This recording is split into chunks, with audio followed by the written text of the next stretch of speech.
एक बुढ़िया थी, उसका एक ही अकेला बेटा था। रात के वक्त वह अंधा हो जाता था, यानी दिखाई नहीं देता था। बुढ़िया ने किसी तरह गोलमाल करके एक रिश्ता ढूंढा और उसकी शादी रचाई। लड़की सुंदर थी, उसके मायके वाले भी अच्छे लोग थे, मगर बुढ़िया इतनी चतुर थी कि बहू या उसके घर वालों के आगे उसे यह रहस्य बनाकर रखा कि लड़का रात के समय अंधा हो जाता है, यानी उसको दिखाई नहीं देता। मगर सोचिए, यह सच कब तक छिपा कर रखा जा सकता था। शादी के बाद पहला त्योहार दिवाली आई। परंपरा के अनुसार लड़के के घर से न्योता आया। अब बुढ़िया को चिंता हुई, जाना तो था ही। उसने बेटे को सावधान करते हुए कहा, तुम बहुत सावधान रहना, रात को तुम्हें कुछ भी दिखाई नहीं देता। और यह बात बहू के घर वाले नहीं जानते। तुम ऐसा करना कि रात को बाहर नहीं निकलना, कहीं इधर उधर घूमने नहीं जाना, दिन रहते यात्रा करना। दूसरा यह कि वहाँ एक ही दिन रहकर लौट आना। अपनी माँ के कहे अनुसार वह दिन रहते ससुराल पहुँचने के लिए बहुत तेजी से चल पड़ा, मगर कितनी भी कोशिश कर ले पर भी अंधेरा होने से पहले वह वहां पर पहुंच नहीं सका। उसकी नजर धुंधली हो गई। माँ की चेतावनी याद कर वह एक जगह बैठ गया। उसके साथ किस्मत का खेला था। वह अनजाने में अपनी ससुराल के सामने के कूड़े के ढेर पर बैठ गया। वह वहां बैठा और उसकी सासू माँ कूड़ा फेंकने वहां आई। अंधेरा था, इसीलिए उसने दामाद को नहीं देखा। उसने कूड़ा उसके सिर पर फेंका। दामाद बेचैन होकर उठा तो सासू ने उसे पहचाना कि यह और कोई नहीं, अपना दामाद ही है। जो होना था वह हो चुका, अब उसे पछताना ही था। उसने बहुत मंसूबे बना रखे थे। दामाद पहली बार घर आ रहे हैं तो उनकी बहुत अच्छी आवभगत करेगी, धूमधाम से त्योहार मनाएगी, रिश्तेदार और पड़ोसियों के आगे उसका सत्कार करेगी। मगर छी, यह क्या हो गया। उसको रोना आ गया। शर्म के मारे वह तेजी से घर के अंदर भाग आई। सड़क पर उसका 10 साल का बेटा भैंस को भगाता हुआ घर लौट रहा था। उसको देखते ही उसने कहा, बेटा तुम्हारे जीजा जी आए हैं, मगर पता नहीं क्यों वे हमारे घर के कूड़े वाले ढेर पर बैठ गए हैं। शायद पेशाब करने बैठे होंगे। मैं उन्हें वहां बैठे देख नहीं पाई, उनके ऊपर कूड़ा फेंक दिया। उन्हें मुझ पर गुस्सा आया होगा। तुम्हें वे बहुत चाहते हैं, तुम भी उनको बहुत चाहते हो ना। उन्हें घर के अंदर बुला लाओ। लड़का जीजा जी पुकारते हुए उनकी तरफ भागा। जमाई के पास जाकर कहा, जीजा जी आइए ना घर के अंदर, यहाँ पर क्यों बैठे हैं। उसने उसका हाथ पकड़ा। रात का अंधा होने के बावजूद जमाई बहुत होशियार था। उसने जवाब दिया, मैं यहाँ कूड़ा पर इसीलिए बैठा हूँ कि जानूं तो कि इसमें से कितनी खाद निकलेगा। फिर मानो प्रेम से किशोर बालक के कंधे पर हाथ रखकर वह आगे बढ़ा। भैंस ने उसे घूर कर देखा। उसे धक्का मारने आई तो तेज आवाज सुनकर उसने थोड़ा सा पीछे हटकर पूछा, यह क्या।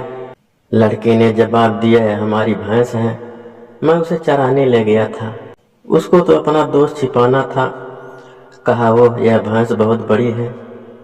फिर वह भैंस की पूंछ पकड़कर आगे बढ़ा। इस तरह आगे बढ़ने पर वह धान के भंडार के पास आई। उन दिनों अनाज को जमीन में गड्ढा खोदकर खत्री बनाकर उसमें जमा किया जाता था। वह अंधा उस गड्ढे में गिर पड़ा। लड़के ने घबराकर पूछा, हाय जीजा जी क्या हो गया, क्या आपको ढंग से दिखाई नहीं देता। जवाब में दामाद ने कहा, ऐसी कोई बात नहीं, मैं सिर्फ यह जानना चाहता था कि यह अनाज का भंडार कितना गहरा है। मैं भी इसी तरह का अनाज जमा करने वाला एक भंडार खुदवाने वाला हूँ। कोई बात नहीं, तुम अब मुझे हाथ का सहारा दो, मैं ऊपर आता हूँ। यह कहकर इस बार भी अपने प्राकृतिक दोष को उसने छिपा लिया। दीवार का सहारा लेकर वह आगे बढ़ा। लड़के ने फिर पूछा, जीजा जी आप दीवार का सहारा लेकर आगे बढ़ रहे हैं क्या, आपकी नज़र ठीक नहीं है। जवाब में उसने कहा, छी तुम यह क्या कह रहे हो, मैं तो सिर्फ तुम्हारे घर की दीवार की लंबाई नाप रहा हूँ। घर के दरवाजे पर एक भेड़ा बैठा था। वह उससे टकराकर गिर पड़ा। तब भेड़े ने अपने सींगों से उसे भोंक दिया। लड़के ने भेड़े को एक चाटा दिया और जीजा को सहारा देकर उठाया। फिर पूछा, जीजा जी आपने भेड़े को नहीं देखा क्यों नहीं? तुम समझो मेरी बात। उसका आकार देखकर मुझे उसे टकराने का मन हुआ, मगर देखो मुझे तो उसने भोंक दिया। जमाई ने कहा, अंधेरा गहरा हुआ, रात हुई, सब लोग खाना खाने बैठ गए। सामने खटिये पर थाली रखी थी।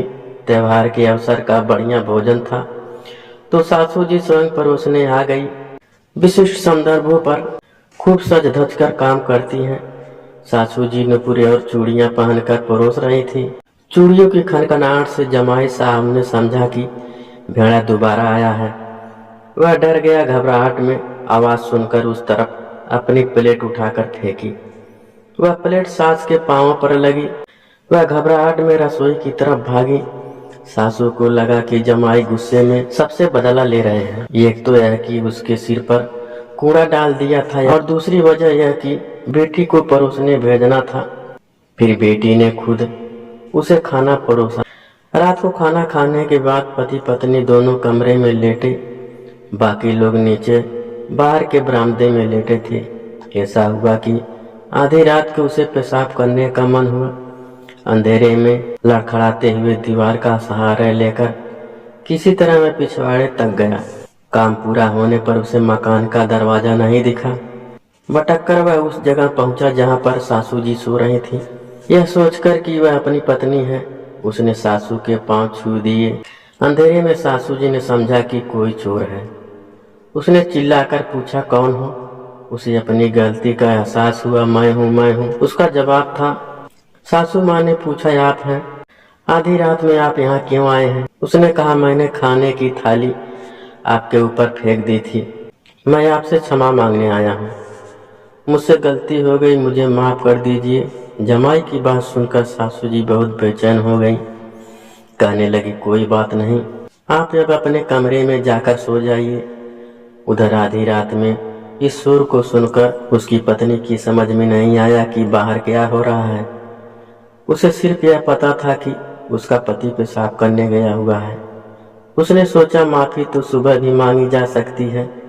आधी रात में इन लोगों की आवाज सुनकर पड़ोसियों को कुछ गलतफहमी न हो जाए, यह उचित नहीं रहेगा। वह बाहर आकर मामले को सुबह निपटाने के लिए कहकर पति का हाथ थामकर अंदर ले आई। रात बीती, सुबह हुई। जमाई उठकर अपने गांव जाने की तैयारी में लग गया। कहने लगा, मैं बहुत व्यस्त हूँ, बहुत काम है, मुझे जाने दो। इस तरह अपनी बीवी को मनाकर सास ससुर से कहकर अपने घर के लिए निकल पड़ा।